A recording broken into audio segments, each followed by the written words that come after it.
Bonjour à toutes et à tous et bienvenue sur corsematin.com pour cet essai moteur du mois de novembre. Nous sommes aujourd'hui sur la commune de Côte-y-Cave pour tester ce véhicule, l'un des plus attendus de l'année, si ce n'est le plus attendu de l'année. Il s'agit du Land Rover Defender dans sa version 2020. Defender, un nom qui parle forcément à tous les amateurs de voitures et plus particulièrement des 4x4. Cette nouvelle version a la lourde tâche de succéder à son illustre aîné et nous allons voir si c'est effectivement le cas. Donc avant de parler du design extérieur du véhicule, concentrons-nous tout d'abord sur ses dimensions. Plus de 5 mètres de long en comptant la roue placée à l'arrière, 2 mètres de large et 1,96 m de haut. Donc c'est un gros gabarit forcément et cela se ressent sur son design avec cette calandre à l'avant très massive et le look général du véhicule qui est très carré, qui fait penser à l'ancien Defender mais néanmoins qui a été remis au goût du jour. On a également sur le capot ces éléments qui sont en option, qui sont en aluminium, qui viennent accentuer un petit peu le côté baroudeur du véhicule.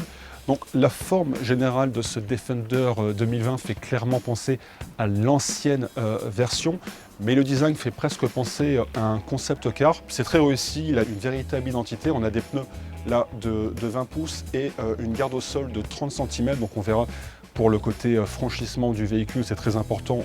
Autre petit élément esthétique, on a ce carré en plastique qui vient apporter un petit peu de couleur et de relief un petit peu aux côtés de la voiture. Et on arrive à l'arrière de ce Defender avec, comme je vous le disais, cette roue de secours. Donc esthétiquement, on aime ou on n'aime pas, mais bon, c'est un grand classique des 4x4. Et puis la forme carrée du véhicule, on la retrouve même dans les feux à l'arrière, qu'on cette même forme qui vient apporter un petit peu d'identité à l'arrière de ce Defender. Et pour le coffre, on est sur une capacité de 857 litres normalement, et puis lorsqu'on rabat les sièges, on atteint la capacité de 1946 litres. Et petit élément appréciable, j'ai ici deux boutons qui me permettent de descendre ou de monter le véhicule selon les besoins.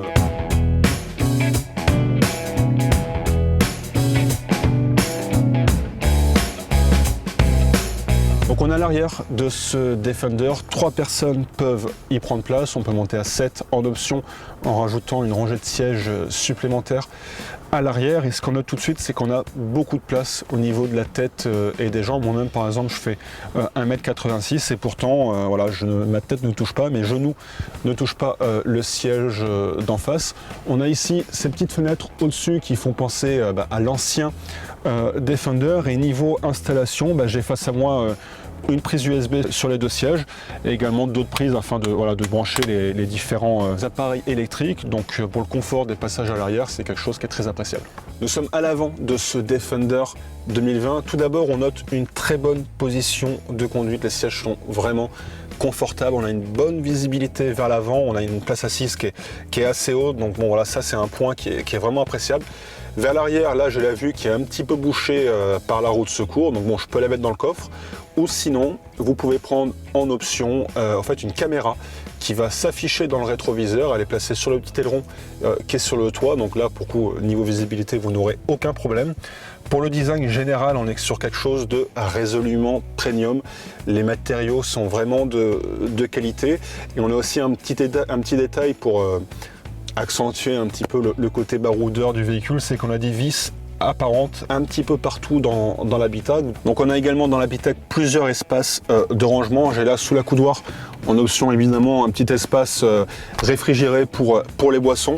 De nombreux branchements pour les appareils électriques, donc ça c'est certes anecdotique mais c'est toujours appréciable lorsqu'on fait un long voyage. J'ai face à moi une instrumentalisation qui est 100% digitale, donc petit détail appréciable, c'est pas le cas sur toutes les voitures. J'ai le GPS qui s'y affiche directement, mais je peux évidemment choisir de le personnaliser, de choisir ce que je vais faire apparaître sur l'écran. Sur la console centrale, on a les différents réglages de confort, la climatisation, etc. qu'on peut régler individuellement pour chaque passager.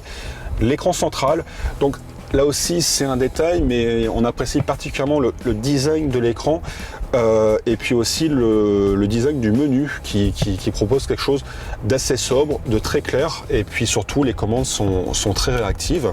Et puis là aussi c'est un petit gadget mais qui peut s'avérer fortement utile. Là je choisis de montrer la caméra à l'avance qu'elle filme, donc lors des manœuvres dans un parking par exemple, ça peut aider. Je peux également choisir d'afficher ce qu'il y a à l'arrière, et enfin je peux afficher une modélisation 3D de la voiture afin de voir un petit peu ce qui se passe dans mon environnement. Et si jamais vous êtes sur un chemin un petit peu escarpé, cela peut vraiment vous aider afin de positionner vos roues. Voilà, je peux même zoomer sur les roues, ce qui fait que ce Defender est vraiment bien équipé pour pouvoir aborder sereinement les chemins difficiles.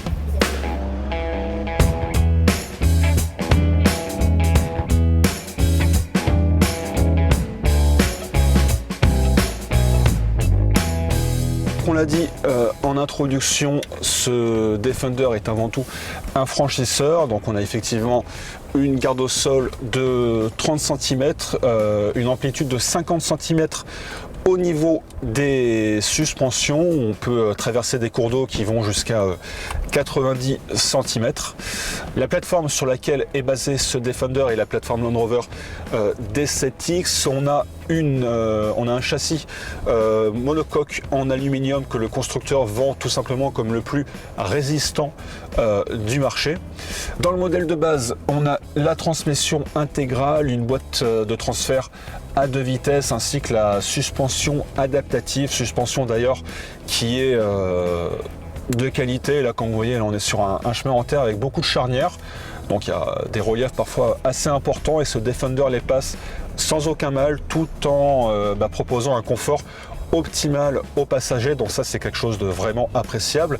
Et à partir d'une certaine finition, à savoir le Defender First Edition, vous pouvez bénéficier d'un outil d'aide à la conduite qui vous propose 6 modes de conduite, et surtout qu'il est choisi automatiquement en fonction du terrain. Donc on n'a pas, comme avant, la petite manette qui nous permettait de choisir manuellement le réglage qu'on souhaitait. Maintenant, la voiture le fait tout seul, donc ça va peut-être déplaire aux puristes, mais il faut se concentrer sur le fait que on se concentre uniquement sur la conduite, le plaisir de conduite, le positionnement de la voiture, et le véhicule au fait s'occupe du reste.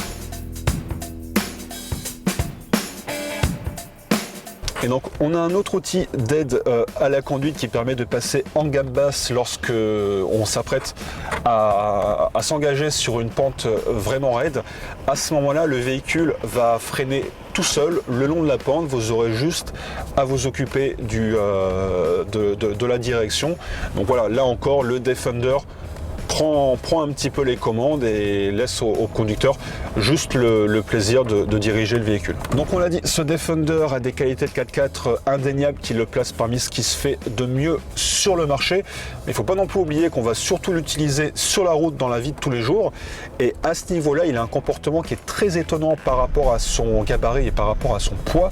C'est sa maniabilité. Il est très léger, enfin toute proportion gardée, mais il se manie très facilement. Le modèle qu'on utilise aujourd'hui est équipé d'un moteur diesel de 240 chevaux qui là aussi montre une certaine réactivité, et surtout un point vraiment positif par rapport à l'ancien Defender, c'est que le confort pour les passagers sur la route n'a rien à voir avec l'ancienne génération. Les voyages sont beaucoup plus appréciables. On est sur quelque chose qui est presque digne d'un SUV.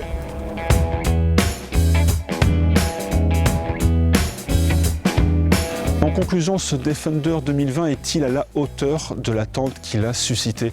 Nous sommes tentés de répondre oui. Nous avons particulièrement apprécié son design à l'extérieur ainsi qu'à l'intérieur, les nombreux outils de confort et de sécurité qu'on peut y trouver. Son comportement sur la route et sur les sentiers battus est absolument irréprochable.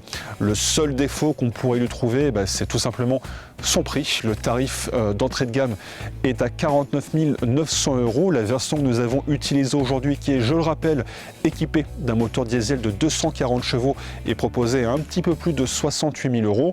Et peu importe le modèle que vous allez choisir, il va falloir rajouter un malus écologique de 20 000 €. Et c'est la fin de cet essai moteur. Merci à vous de l'avoir regardé. Vous pouvez retrouver la version complète dans le supplément moteur de Corse Matin. Quant à nous, nous aurons le plaisir de vous retrouver le mois prochain pour un nouveau numéro.